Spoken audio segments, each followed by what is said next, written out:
Сәлеметсіздер ме, құрметті білім алушылар, қазақ әдебиет сабағына қош келдіңіздер. Бүгінгі өтетін сабағымыздың тақырыбы жазушы Айгүл Кемелбаеваның өмірі мен шығармашылығы және шашты әңгімесі.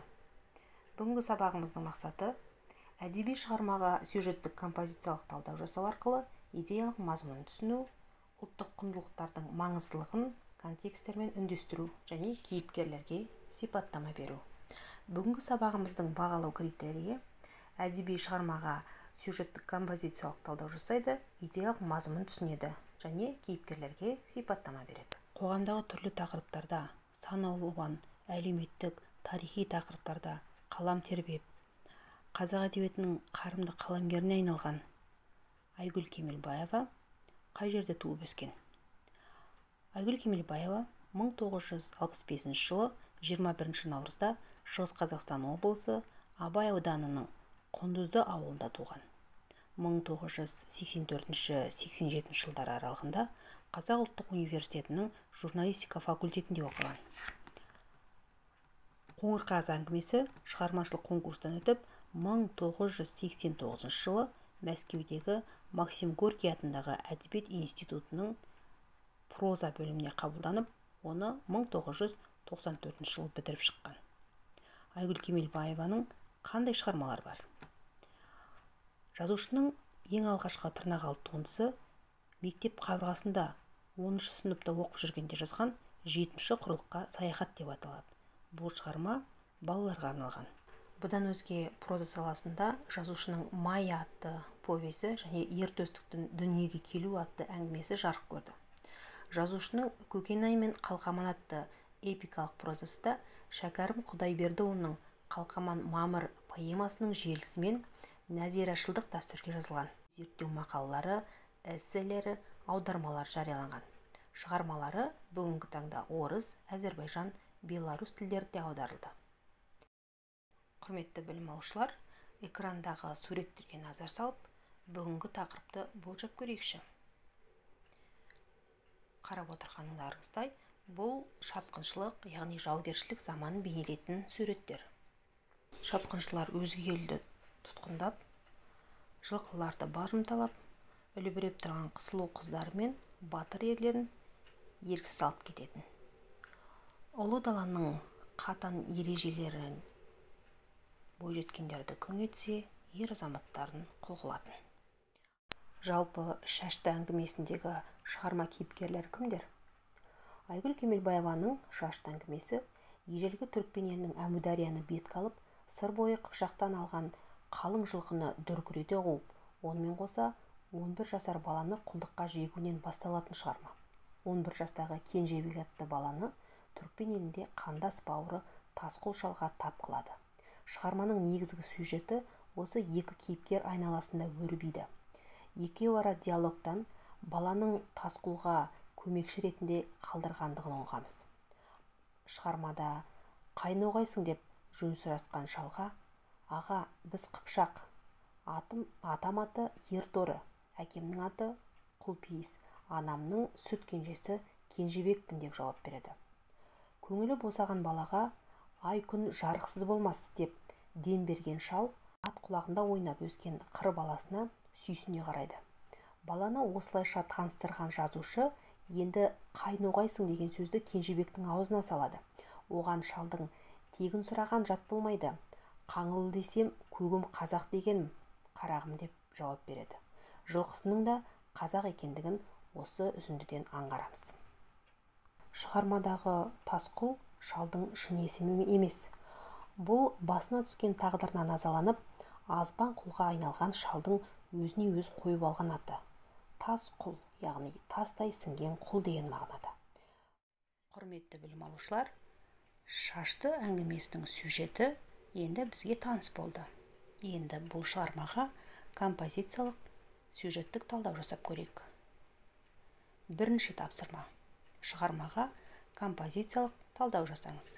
Ол үшін бірінші тақырыбын, одан кейін шығарманың идеясын табамыз. Композицияның 5 баспалдағына орай оқиғаның басталуы, дамуы, шиеленісуі, шарықтау шегі және шешімін табамыз.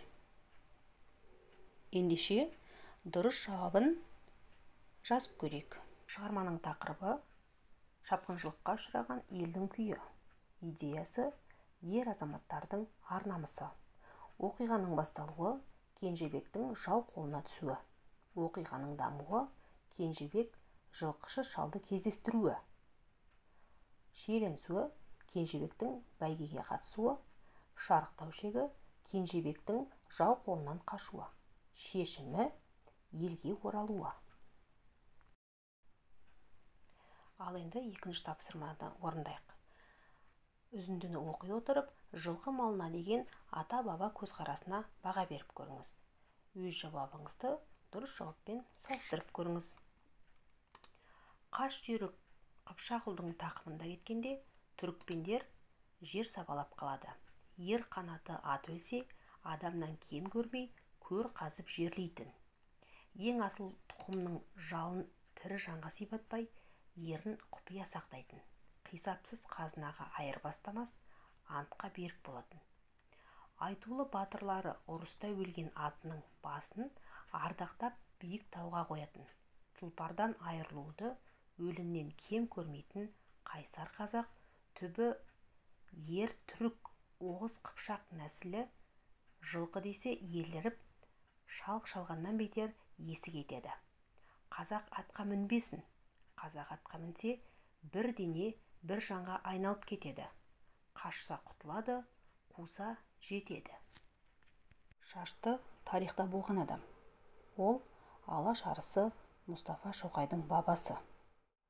Айгүл Кемелбаеваның осы әңгімені жазуға мұрындық болған негізгі себеп Мұстафа Шоқайдан жазылған естеліктері болатын. Ал енді қазіргі таңда Шаштының ұрпақтары өзінің бабалар жайында мынадай естеліктер айтады. Назар салыңыздар. Көнекөз қариялар аузынан кезінде жазылып алынған шежіре бойынша атамыздың шын аты Кенжеғұл, торының немерелерінің ішіндегі ең кенжесі екен. 16 ғасырда өмір сүрген. Бүгіндері торының 16 ұрпағы өмір сүріп, өркен жайып келеді. Бұрынғы шежіреші қариялар айтар еді. 4-5 жасар бала күнінде басқыншылар зорлықпен әкетіп қалған екен. Арада талай жылдар өтсе де, жоғалған ұлдан хабар ошар болмай, ата-ана мен ағайын туыс үміттерін үзе бастайды. Ең сүйікті кенжесінен жаугершілікте көз жазып қалған торы қатты қапаға түсіп, бірде өзінің діни ұстазы әрі пірі Мәделіхан атты қожаға барып, мұңын шаққан екен.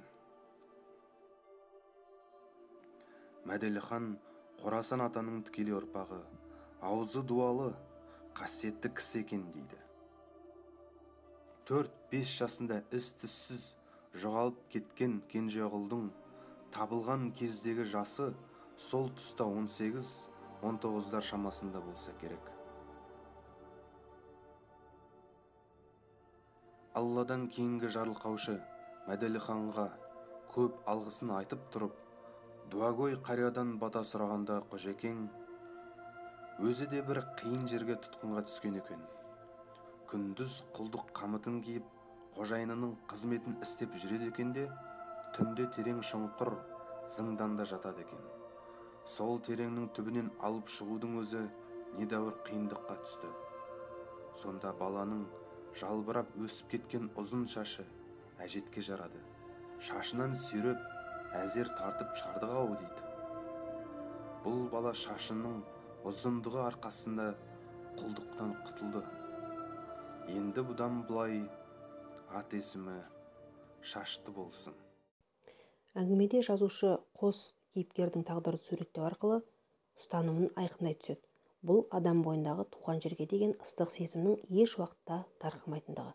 Қанша рет қашуға әрекеттенсе де, жол болмаған шал өзінің ауыр тағдырын балаға қайталатқысы келмейді. Ақыр соңында оған күш, қайрат, жігер беріп, елге аман-есен оралуына септігін тигізеді. Құрметті білім алушылар, сабақ соңында бүгінгі сабақты қорытындылау, пысықтау мақсатында білімдеріңізді тексеру үшін арнайы сұрақтар мен тапсырмалар дайындалды.